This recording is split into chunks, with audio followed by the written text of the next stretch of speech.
So the Blues have got a new coach, and it's Jason Holland, which I didn't see coming. Jason Holland, the former Hurricanes coach, the former assistant coach under Razor, has been appointed the next Blues coach to take over from Vern from next year. Vern's still got this year to finish off.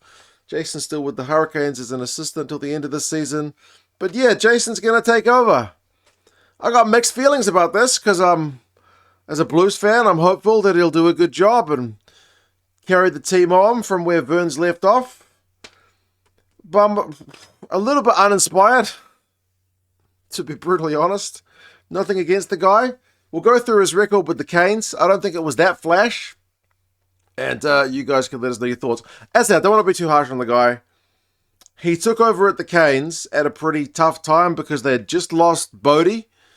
Bodie, a long-time servant of the Hurricanes, came up north to play for the Blues. And then COVID happened. So, bit of a disrupted start to his head coaching career. 2020 starts, Super Rugby, they go 4 wins, 2 losses. Season gets canned due to COVID. Then they set up Super Rugby Aotearoa. They win 5, lose 3. Third spot, unremarkable, but, it's not the worst. But then the next year, second season of Aotearoa, they go 2 wins, 6 losses. So that is the worst of the 5 teams. So not a great look there. And then the I guess the more real seasons are the 2 Pacific seasons. These are the ones, COVID's done, borders are back open, we've got a new comp. How do they go? Not bad. 8-6, good enough for 5th and a quarterfinal exit to the Brumbies. And then the next year, 2023, 9-5, so 1 more win. 5th spot again and a quarterfinal exit to the Brumbies. So quarterfinalists, I feel like the Hurricanes had a pretty decent team. Again, the question at 10 has been kind of an ongoing one for the Canes.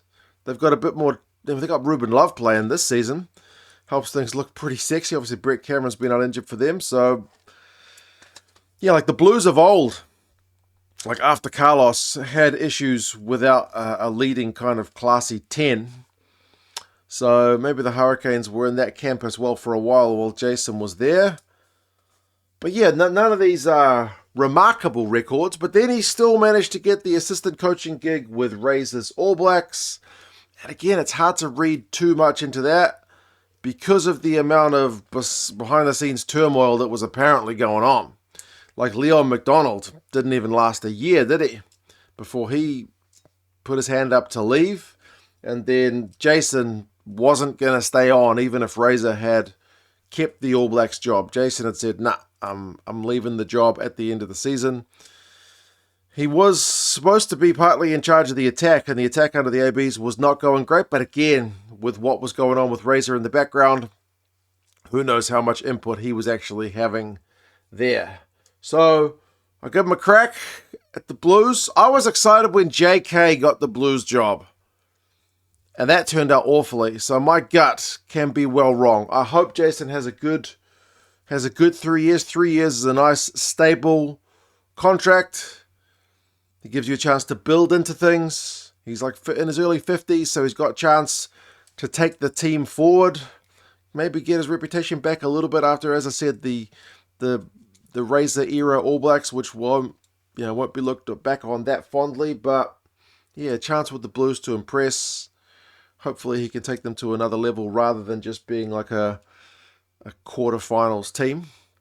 But we'll see. Vern's got a pretty stable squad that he's brought through. There's obviously some guys leaving, like Dalton and Hoskins are leaving at the end of the season, but we've got plenty of good loose forwards in New Zealand, so we'll see what Jason can do.